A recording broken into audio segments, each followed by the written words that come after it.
Hello everyone. I got a little flack from some of my Confederate brothers about my bandana and, well, this time, as you see my face and who I am, and, well,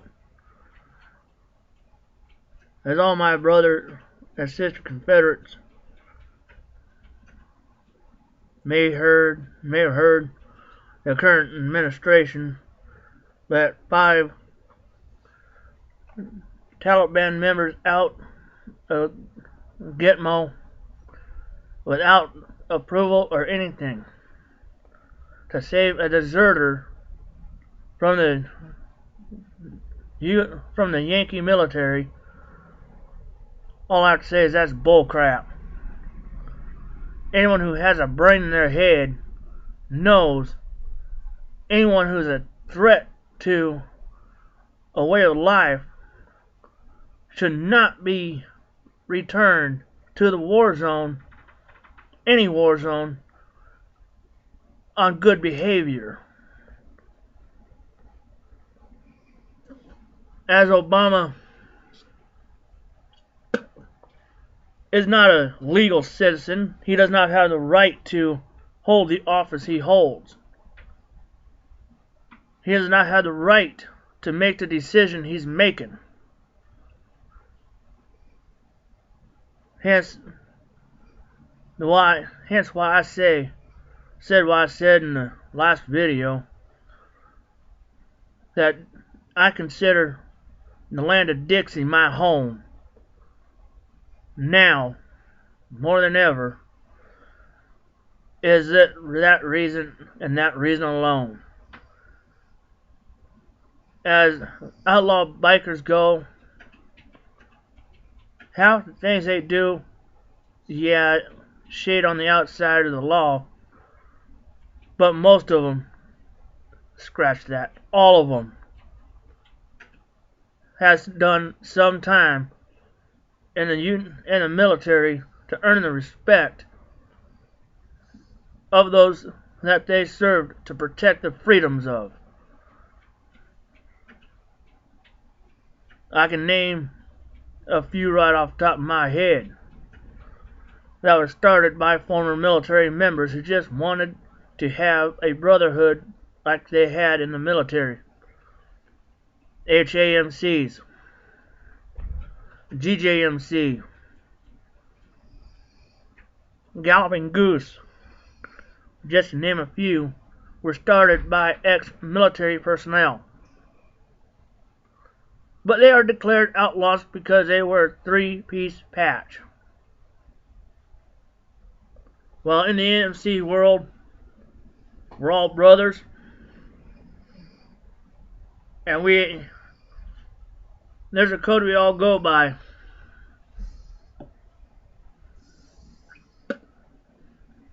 And unlike MCs go, there are a few of us that are doing what we have to do for the right reasons. More and more, every time I read news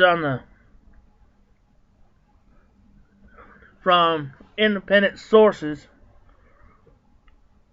that dig behind Obama's bullcrap, makes me that much more pissed. Obama and his right-hand crony, I should say queer, Eric Holder, are using illegal tactics to penalize the gun industry, gun shop owners, by having the banks close those accounts and freeze those accounts of the gun shop owners for selling guns. That's their business. Their business is to sell hunting rifles, handguns, ammunition. Everyone says Obama's done good things for this country. What has he done? Not a damn thing. the best thing he could do for this country is go back to Kenya and die. And take Eric Holder with him, and his cabinet, and half of Congress.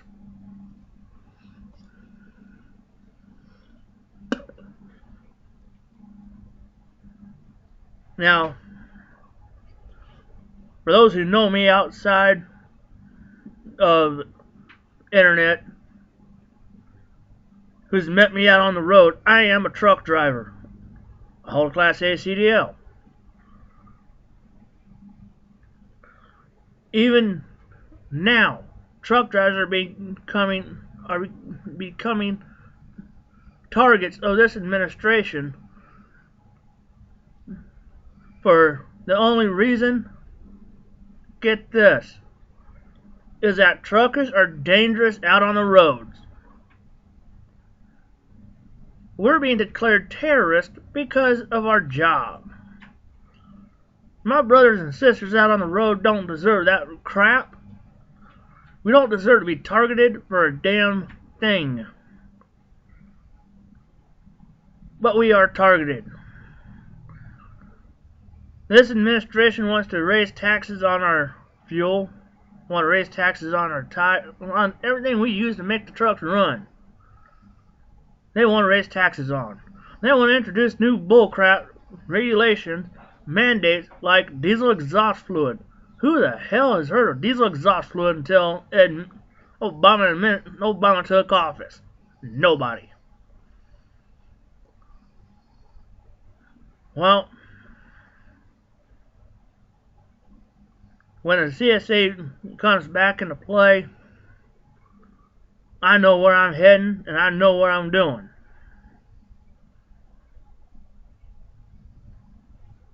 And I hope and pray that the South rises again like she's going to.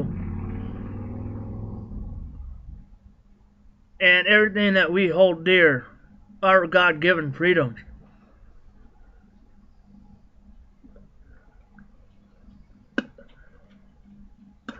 will no longer be coming under fire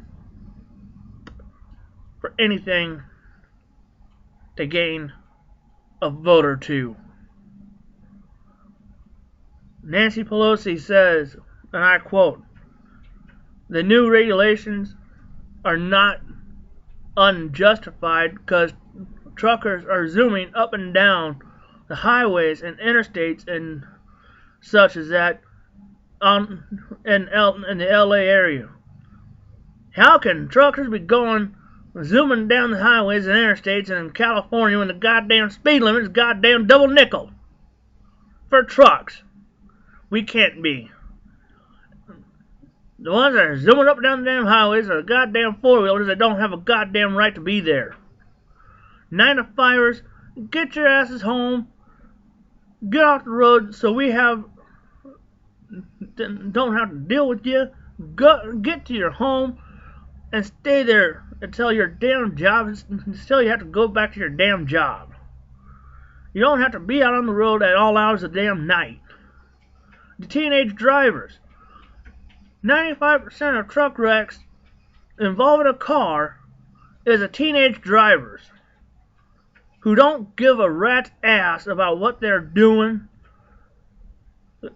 They think they can drive because they've got a driver's license, they've got a car, they're invincible. And too many of them die because of that thought frame of mind. Another thing that pisses me off while I'm on the subject are greenhorn truck drivers.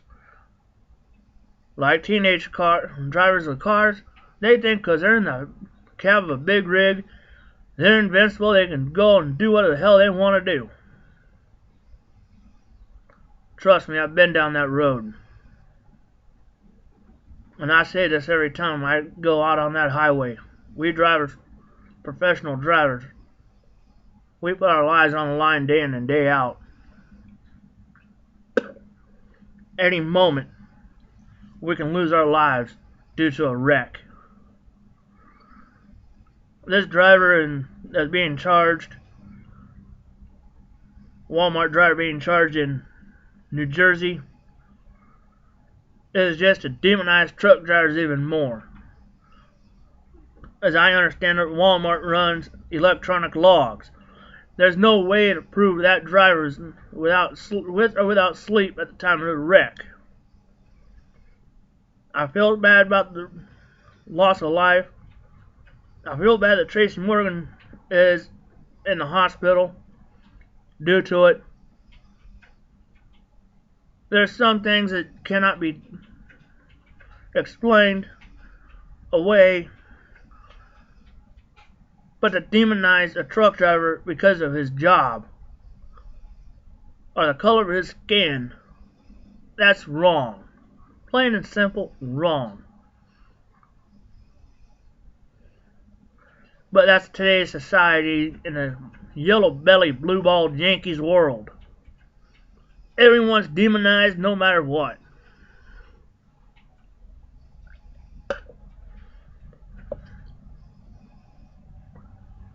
Back when the war between the states started, Maryland was set to succeed, but the Yankee forces stood in the way, imprisoned the entire governing body of Maryland, took it over, and martial law was imposed, unjustly imposed, on the citizens of Maryland.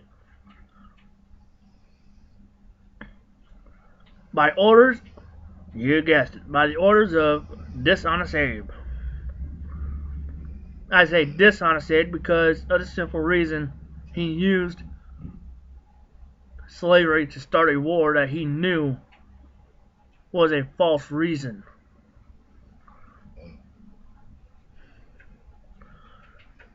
The founding fathers of the United States and the founding fathers of the Confederacy saw the tyrants for what they were. To keep the United States united,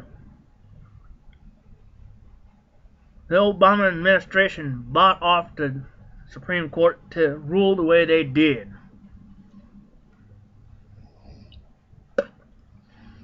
Which is an illegal act within itself. No public official could take dollars, money, or bribes to make a ruling in favor of the other party. Right there, the U.S. Supreme Court is nothing but a damn joke. This Obama administration is nothing but a damn joke. Pretty unfunny joke if you ask me. In the blue ball and Yankees world, people with long hair, they're outlaws. Well, I don't give a rat's ass I'm an outlaw or not.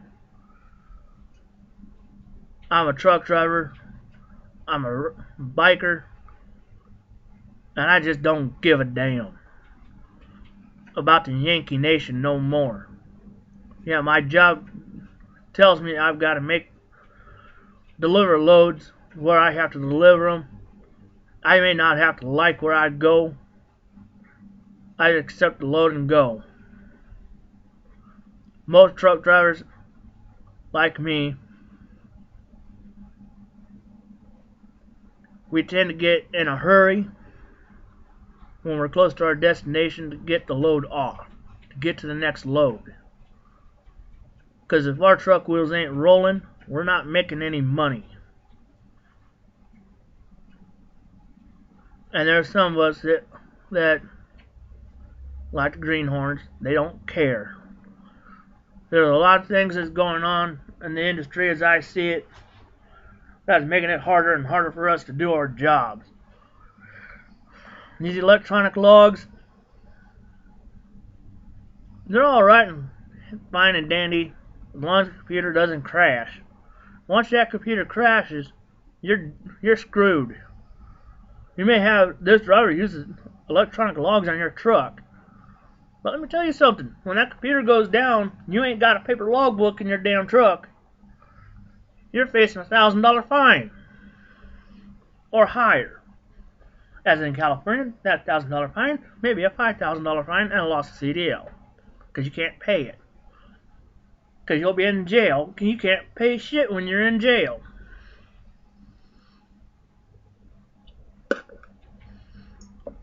So, because of that, we need to think and have a backup. If I'm running a truck that has electronic logs, I'm going to make my logbook match the electronic log.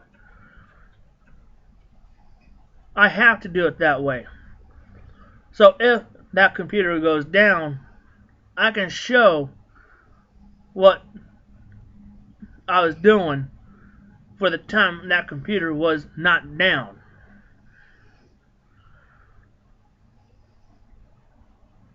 These newer regulations that's coming down are nothing but a headache.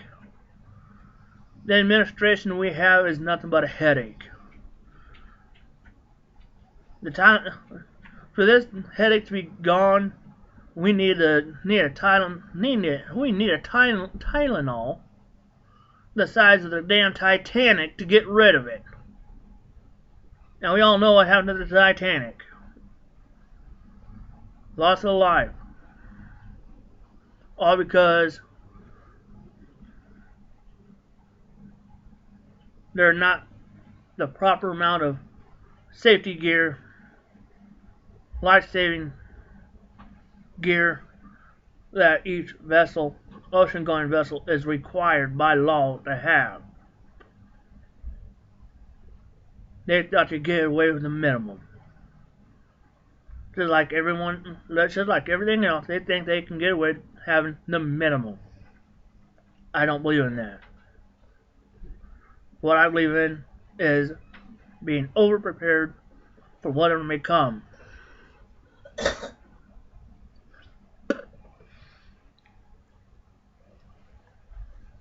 They say, I've been asked, what if war breaks out on my front porch?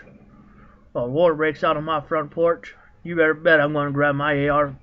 If I have an AR-15, I'm going to grab it and I'm going to fight. I'm going to make sure that war on my front porch ends before it gets in my home. Because once it enters my home, you guessed it, loss of life.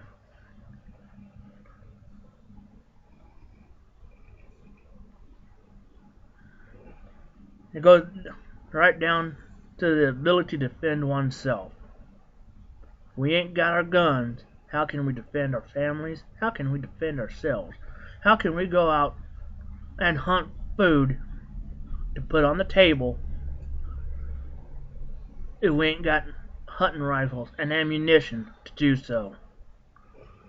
Every act this administration is doing to disarm the American citizens is a disgrace to the Constitution that has in it, and I state, the right to keep and bear arms. What are we supposed to do? Go out and hunt with a damn pea shooter? With a cap gun? If I had my choice, I'd go out hunting with a bazooka. But that's just me. Like I said, a little overkill on that, but oh well. I get what I want. And that's meat for the table. So, with this said, what are we about? We're about what everyone else wants. To keep our God-given freedom.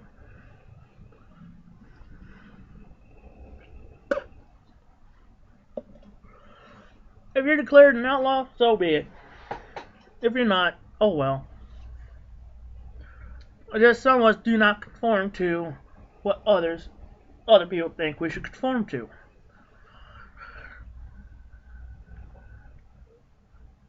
That's our choice. We do what we have to do to provide for our families and everything else. we have a right to do what we need to do.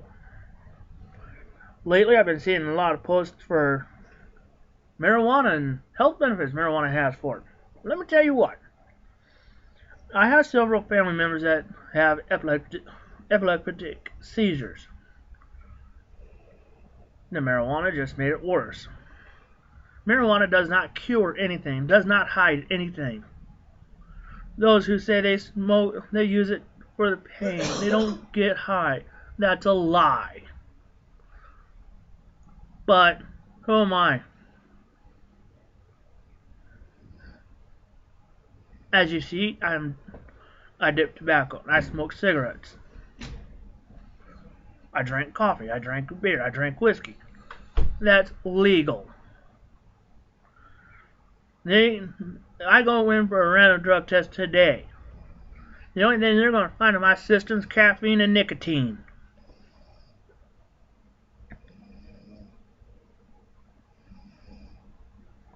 Oh well. I'm not going to lose my license for what is legal. If I have a beer, I go in for a drug test, and it shows alcohol in my system. I'm home, I'm not on the road.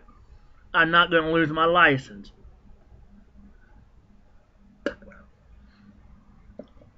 Any controlled substance will be an automatic loss of license for any commercial driver. Now, they put provisions in the marijuana legalization for so-called medical purposes. If one of those, let's say, requirements for that to happen is if you're a commercial driver, you have to voluntarily surrender your license for life, then I'm all for it. But that's not one of the requirements. There's no requirements to do anything for a commercial driver. When I was living in Washington, I came upon countless wrecks where a commercial driver just got done taking a supposed medication,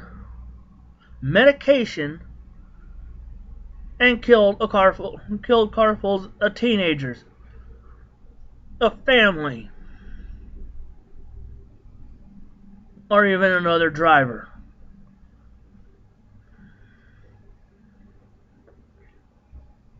A driver that I called the Flying Dutchman.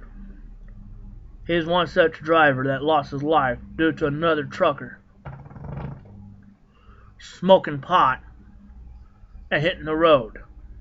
Crossed over the median, head on. Davy Jones believed in driving cab overs all his life. In fact, his truck that he was driving at the time, the Flying Dutchman, it was custom built Pete 359 cab over, extended wheelbase, and it was painted in the color that he chose with the name Flying Dutchman on the back.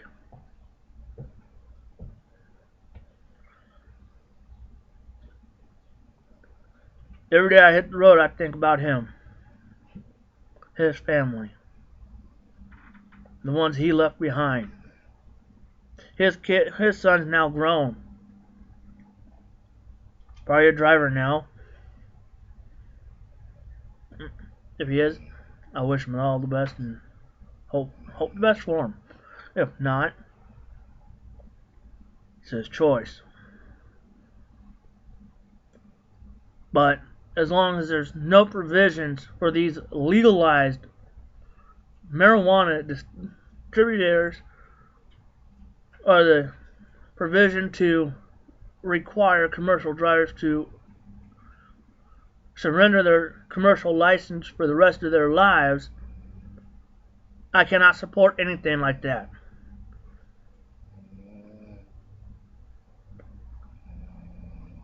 So, think before you speak. Think before you post. Because, believe it or not, local law enforcement does have the right to search Facebook for any post about marijuana, because they're seeing more and more marijuana being sold over Facebook and other social media sites. And that's what they're looking for mainly. But any post about marijuana will get a person busted. I'm busted big time. So think before you post, people. And understand this. I'm not out to get someone busted for something they believe in. I'm not saying don't post. I'm just saying think before you post.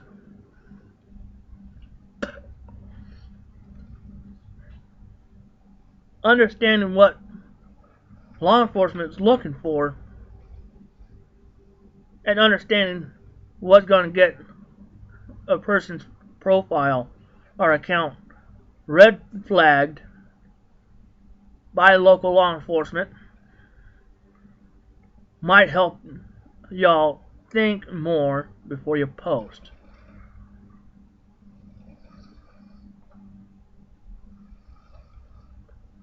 So, take my advice here. Think before you post.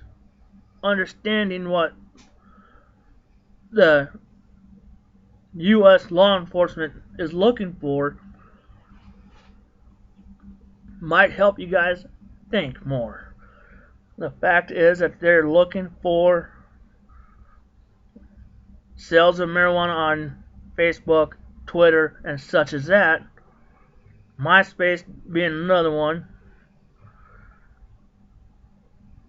More and more, it is becoming a problem. A problem that will get people to lose their accounts. A problem that will get people to lose access to their accounts.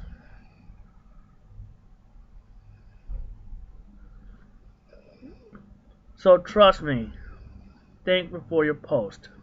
With that, hope everyone has a good day. Not telling you not to post what you want, but think about what you're posting, because it will help us all out in the end.